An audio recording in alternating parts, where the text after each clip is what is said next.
कैसे हो आप सब। मैं दिनेश कुमार और हमारे यूट्यूब चैनल बायोलॉजी धमाका।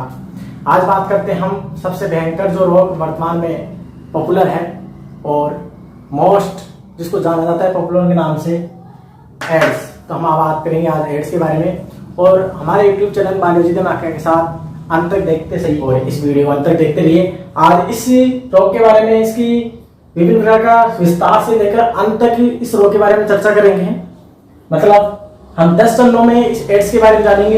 एंड एड्स क्या है, इसकी खोज क्या कैसे हुई थी, एड्स के मेन लक्षण क्या होते हैं और ये जो एड्स फैलता है इसका जो पैथोजन है HIV उसकी संरचना के बारे में हम जानेंगे। और ये किस प्रकार एक ह्यूमन को, एक बॉडी को ये वायरस किस प्रकार डैमेज करता है, किस प्रकार ये करता है, कैसे उसको संक्रमित करता है, फिर वो संक्रमित करता है तो संक्रमण के कारण क्या है। इसके अलावा 8 पॉइंट है इंक्यूबेशन पीरियड, इसकी जो अवधि होती है वो कितनी है और इसका निदान कैसे करेंगे, उपचार क्या है और सावधानी क्या है। तो अभी तक जैसे कोरोना का है वैसे ही इलाज तो अभी तक इसका भी नहीं है और बचाव इसका उपचार है। तो आओ हम बात करते हैं आज एड्स के बारे में। देखते हैं एड्स की संरचना। ये तो संरचना है, तो सबसे पहले बात कर लेते हैं व्हाट इज एड्स। एड्स क्या है, नाम से ही क्या है, very terrible disease of AIDS. अब इसको हम डिजीज भी नहीं कह सकते, एक प्रकार इसको सिंड्रोम बोलना अच्छा रहेगा। सिंड्रोम की बात कर लेते हैं हम, यानी इसका जो फुल फॉर्म की बात करें, इसका पूरा जो नाम है वो है एक्वायर्ड इम्यूनोडेफिशिएंसी सिंड्रोम। एक्वायर्ड का मतलब होता है अर्जित किया हुआ, यानी उपार्जित किया हुआ। और इम्यून का मतलब हमारे इम्यून सिस्टम है प्रतिरक्षा तंत्र से जो रोगों से लड़ने में काम आता है। और डिफिशिएंसी का मतलब होता है न्यूनता या कमी, यानी इम्यून सिस्टम में कमी। और सिंड्रोम का अर्थ होता है डिजीज। तो यहां डिजीज ना लेकर हम बात करते हैं groups of symptoms, group of symptoms. कहने के बाद हम करें कि जो ये एड्स है ये कोई रोग नहीं है, बल्कि ये विभिन्न प्रकार के जो सिम्टम्स है, लक्षण है, रोग लक्षण, उनका एक समूह है। ये स्वयं रोग पैदा नहीं करता पर नए रोगों को ये आमंत्रित करता है। वो कैसे करता है पूरे विस्तार से पढ़ेंगे हम। बने रहे हैं हमारे यूट्यूब चैनल के साथ और देखते रहिए। तो बात करें कि एड्स क्या है, तो एड्स एक विषाणु जनित रोग है, यानी ये जिसके कारण फैलता है वो एक प्रकार का विषाणु है। उस विषाणु का नाम है HIV।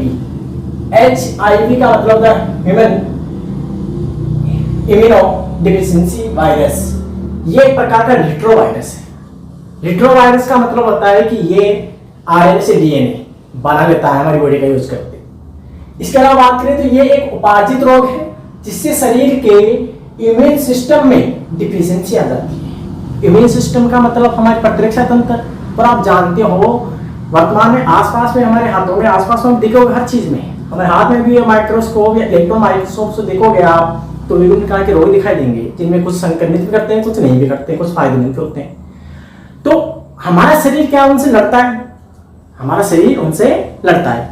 तो उसी शरीर से जो लड़ने की जो क्षमता है शरीर में, प्रतिरोधक क्षमता, उसको हम इम्यून सिस्टम या इम्यूनिटी कहते हैं।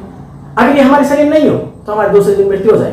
तो ये जो रोग है एड्स, एक बार इम्यूनोडेफिशिएंसी वायरस, यानी जो वायरस है ये क्या करता है, हमारे इम्यून सिस्टम में डिफिशिएंसी लाता है। यानी कहने का मतलब हमारे इम्यून सिस्टम को, हमारे प्रतिरक्षा तंत्र को कमजोर करता है।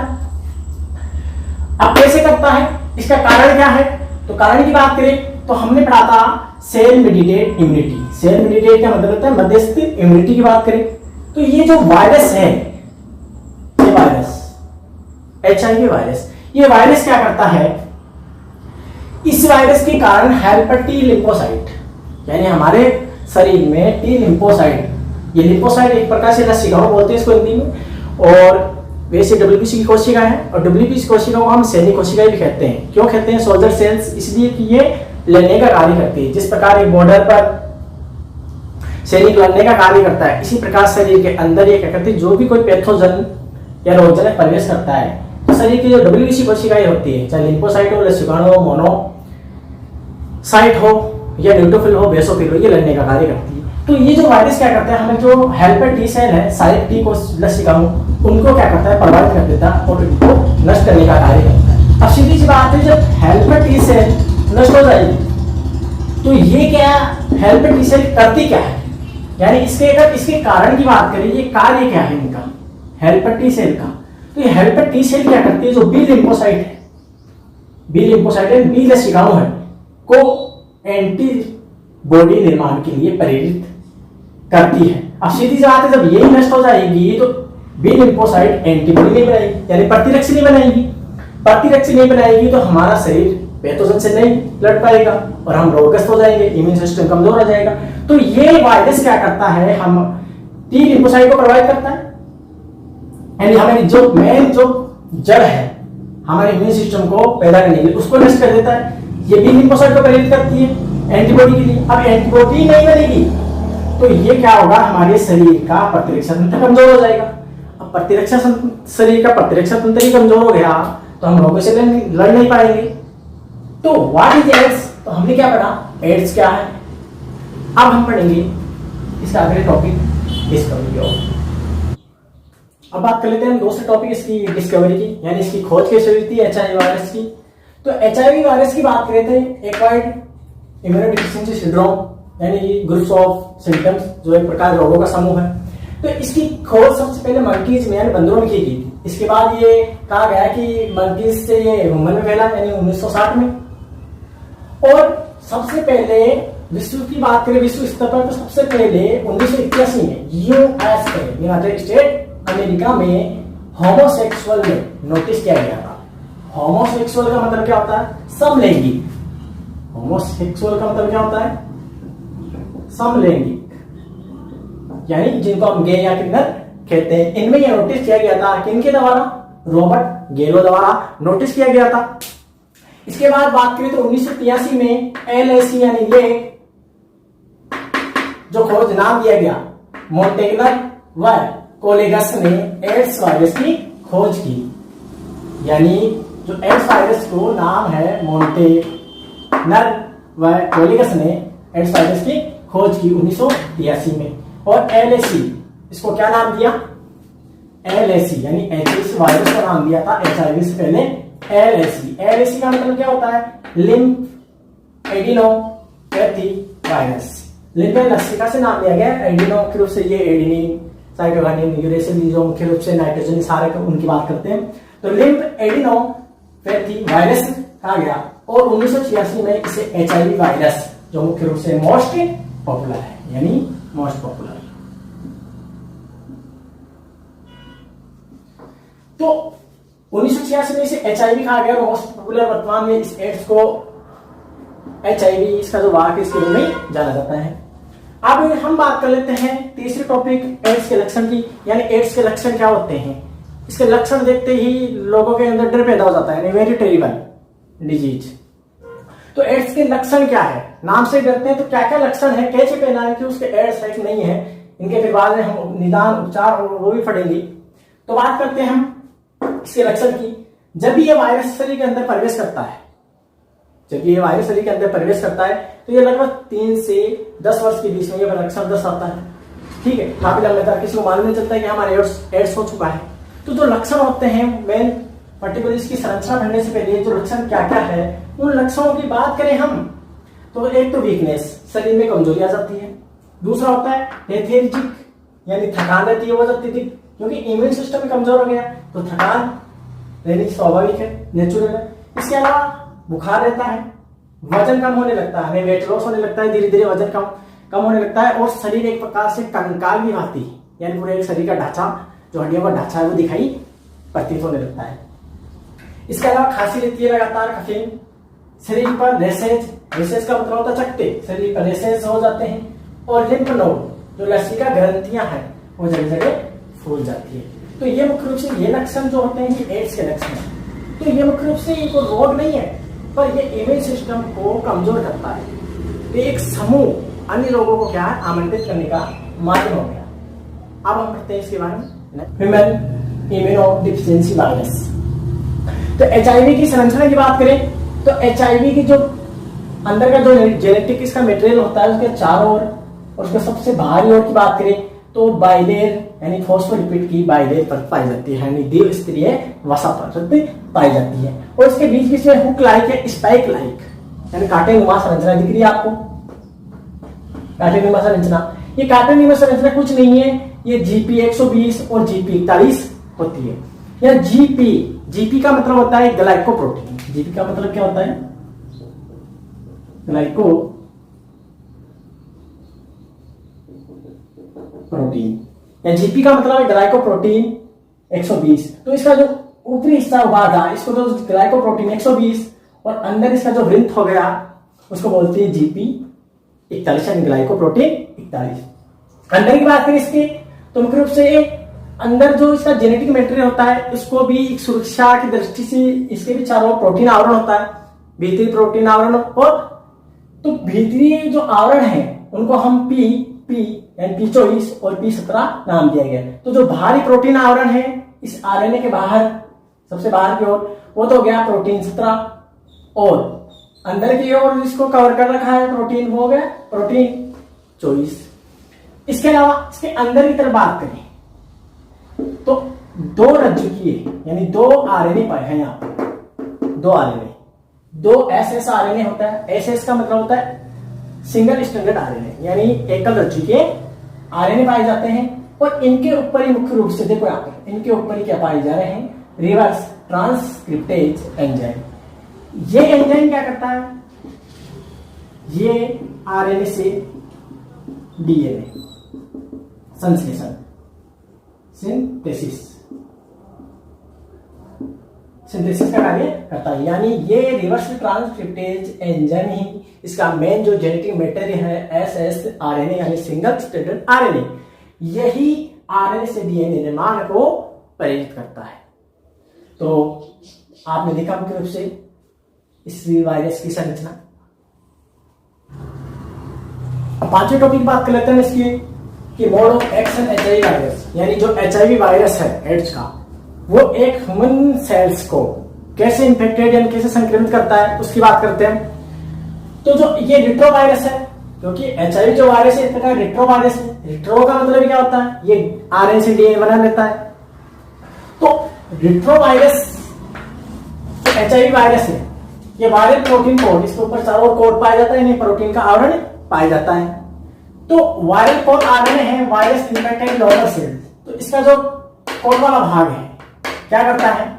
नॉर्मल जो सेल होती है यानी जो एनिमल्स की नॉर्मल जो कोशिका है एनिमल सेल, उसको क्या करता है? संक्रमित करता है या इन्फेक्ट करता है उसको। तो ये प्लाज्मा मेम्ब्रेन यानी आप इसको मान सकते हो एक प्रकार की कोशिका है, ह्यूमन कोशिका, मानव कोशिका है, जिसके अंदर साइटोप्लाज्म पाए जाते हैं, मध्य में केंद्रक पाए जाते हैं। विभिन्न प्रकार के जो कोशिका अंग है, माइटोकॉन्ड्रिया का है, केंद्रिका है, अन्य जो कोशिका अंग है वो पाए जाते हैं।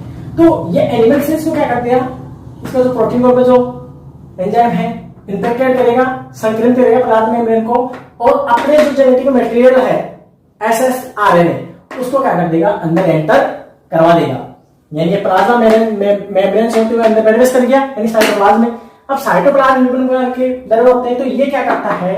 इसका जो आरएनए है ये viral RNA is introduce into cell, यानी अपने आप को क्या करता है? रिप्रेजेंट करता है, अपने आप को रिप्रेजेंट करता है। और क्या करता है? इसका जो viral DNA is produce bye reverse transcriptase, यानी ये जो रिट्रो वायरस है इसको रिट्रो इसलिए कहा गया है क्योंकि इसमें ट्रांसक्रिप्टेज एंजाइम पाया जाता है। कौन सा? Reverse transcriptase. और उसका मतलब क्या होता है?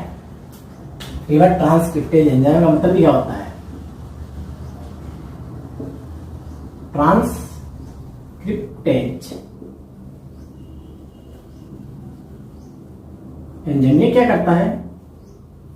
ये आरएनए से डीएनए बना सकता है। तो ये क्या करता है? एनिमल सेल के अंदर प्रवेश करते ही ये रिवर्स ट्रांसक्रिप्टेज एंजाइम क्या है? डीएनए प्रोड्यूस करता है। और फिर ये वायरल जो डीएनए है यानी वायरस का जो डीएनए है, DNA is incorporated into host genome. Host genome का मतलब होता है जो कोशिका है उसका जो केंद्रक है उसको क्या कर देगा? उसमें अपने आप को रिप्रेजेंट कर देगा, उसको जीनोम में एंटर कर जाएगा। और जो ये अब ये जो जितने भी हमारे ह्यूमन सेल्स है फिर पराये का भेद नहीं कर पाती कई कोशिकाएं, तो ये इसके साथ साथ ही क्या करता है? इसके अंदर प्रवेश करते ही यानी इसका जो जीनोम है वायरस का जो जीनोम है आरएनए हमारे मानव कोशिका के जीनोम में प्रवेश कर गया यानी डीएनए में, तो इसके साथ क्रिया करके ये भी अपने आप को क्या करता है, रिप्रेजेंट करता है, रेप्लिकेशन करता है और इसके साथ साथ कॉपी बना लेता है। तो new viral RNA is produce by the infected cell. तो इस इन्फेक्टेड सेल से क्या होता है, नए आरएनए और बन जाते हैं। तो विभिन्न प्रकार के आरएनए बन गए, तो न्यू वायरसेज इज प्रोड्यूस। तो विभिन्न प्रकार की जो एचआईवी वायरस है खूब सारे उत्पन्न हो जाते हैं, क्योंकि जो ह्यूमन सेल्स है अपनी, इसका जो केंद्र है पहचान नहीं पाता है और इसके साथ साथ ये भी रेप्लिकेशन करके नए आरएनए को निर्मित कर देता है। इनकी फोटोकॉपी एक प्रकार से खूब सारी फोटोकॉपी बना देता है। ये खूब सारे एचआईवी वायरस बन गए। अब ये क्या करता है, एचआईवी वायरस से इससे बाहर निकलते हैं, फिर अन्य कोशिकाओं को क्या करते हैं, अदर सेल्स को क्या करते हैं, इन्फेक्ट करते हैं। तो ये प्रोसेस क्या बार बार चलती रहती है और इस प्रोसेस से बार बार चलने के कारण शरीर की जितनी भी कोशिका है उनको नष्ट कर जाती है। और टी हमारी जो टी कोशिका है, टी सेल्स है, उनको भी नष्ट करती रहती है। तो टी सेल्स नष्ट होती रहेगी तो बी को जो टी हेल्पर सेल्स है, लिम्फोसाइट, टी लिम्फोसाइट, वो भी लिम्फोसाइट को एंटीबॉडी बनाने के लिए प्रेरित करती है, जो नहीं कर पाएगी इसी बीमारी कम होगी। तो इस कारण से हमारा जो इम्यून सिस्टम है कमजोर हो जाएगा और उससे हम क्या हो जाएंगे, इस वायरस से हम प्रभावित हो जाएंगे और विभिन्न प्रकार के जो हम लक्षण रहेंगे। मुख्य रूप से एड्स के जो संक्रमण के कारण है, यानी एड्स फैलता कैसे है और फिर इसको कैसे रोका जा सकता है। तो एड्स के संक्रमण के फैलने के कारण की बात करें तो सबसे पहला कारण है रोगी या संक्रमित व्यक्ति से रुधिर आदान द्वारा। कहने का मतलब है ब्लड ट्रांसफ्यूजन द्वारा। कहने का मतलब कोई व्यक्ति एड्स से पीड़ित है और उसका रक्त दूसरे व्यक्ति को ट्रांसफ्यूज करा जाए या उसको चढ़ा दिया जाए या रुधिर आदान कर ले, तो वो स्वस्थ व्यक्ति भी क्या हो जाएगा, संक्रमित हो जाएगा एड्स से। यानी जो एचआईवी वायरस है उस स्वस्थ व्यक्ति में भी या हेल्थ पर्सन में भी प्रवेश कर जाएगा। दूसरा कारण है उत्तक अंगों का दान करने से। कई बार कोई अंग दान करता है, कोई पूरी बॉडी दान करता है, तो अंग दान करने के करते हैं तो अगर वो व्यक्ति पहले से ही एड्स से क्या है, इन्फेक्ट है, एड्स पीड़ित है, तो वही अंग अन्य स्वस्थ व्यक्ति को चढ़ा देंगे या ट्रांसफ्यूज कर देंगे उनको, तो उससे क्या हो जाएगा, वो व्यक्ति भी एड्स से पीड़ित हो जाएगा। तीसरा कारण है असुरक्षित यौन संपर्क के द्वारा, यानी अनसेफ सेक्सुअल ट्रांसफर द्वारा। कहने का मतलब है कि बिना एक व्यक्ति मल्टीपल सेक्सुअल करता है, यानी एक से अनेक से करेगा, यौन संबंध रखेगा, तो वो अन्य को भी क्या करेगा, संक्रमित करेगा। तो असुरक्षित यौन संपर्क द्वारा, यानी तो मुख्य रूप से क्या करें, यहाँ पर बचाव का उपयोग करेंगे, विरोध का उपयोग कर सकते हैं। रोगी द्वारा उपयोग में ली गई सुई का स्वस्थ मानव प्रयोग द्वारा। कहने का मतलब है आप देख रहे हो डिस्पोजेबल, यानी जो सुई है, आप कभी भी डॉक्टर के पास गए हो तो एक इंजेक्शन जब उसमें नीडल लगाता है तो दूसरी उसको निकाल के दूसरी व्यक्ति को लगाता है, कोई भी दवाई उसको एंटर करवाता है तो दूसरी नीडल उसके लगाता है। क्यों लगाता है, उसका कारण ये कि हो सकता है वो पर्सन आया था किसी रोग से पीड़ित, तो उसको हटाकर दूसरे लगाता है। पर एक सुई को बार बार अन्य व्यक्तियों क्या है उसी एक सुई से यूज करे जाए तो क्या होगा, अगर वो सुई उनमें से किसी एक को एड्स हो तो एड्स से अन्य व्यक्ति को फैल सकता है। तो कहने का मतलब है कि संक्रमित सुई का अन्य के साथ जो उपयोग करेगा, अन्य को उसको ट्रांसफर करवाएगा, जो भी मेडिसिन है उससे हो जाएगा।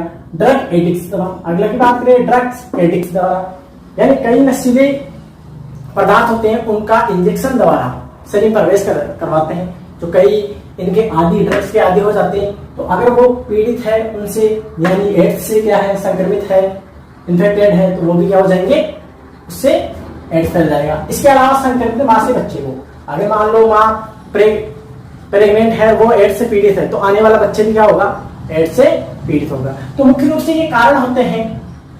इन्हीं कारणों को हटा दे तो एक प्रकार से क्या निदान भी हो सकता है, बचाव भी हो सकता है। तो ये सारे के सारे क्या है, कारण है एड्स फैलने के। अब बात कर लेते हैं मुख्य रूप से इंक्यूबेशन पीरियड ऑफ एड्स। तो एड्स की जो अवधि होती है, अवधि की बात करें तो इसकी दो कमियां भी है। एक तो इसकी जो अवधि होती है 3 से 15 वर्ष की हो सकती है, या 5 से 10 वर्ष भी हो सकती है, यानी इसके जो लक्षण है कई वर्षों तक मालूम नहीं चलता। तो पहली कमी क्या है इसकी, कुछ महीनों से लेकर 5 से 10 वर्ष तक वायरस शरीर के भीतर आते ही रोग प्रकट यानी रोग के लक्षण प्रकट नहीं करता है। दूसरी कमी है कि 5 से 10 वर्ष तक व्यक्ति एड्स के वाहक के रूप में क्या अन्य व्यक्तियों को भी रोग फैलाता रहता है और उसको मालूम नहीं चलता कि हम एड्स से पीड़ित है।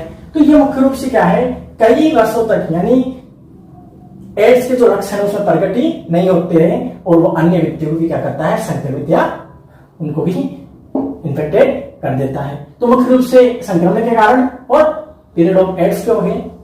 इसका निदान की मुख्य रूप से जो HIV वायरस द्वारा एड्स रोग फैलाया जाता है उसके बचाव क्या है।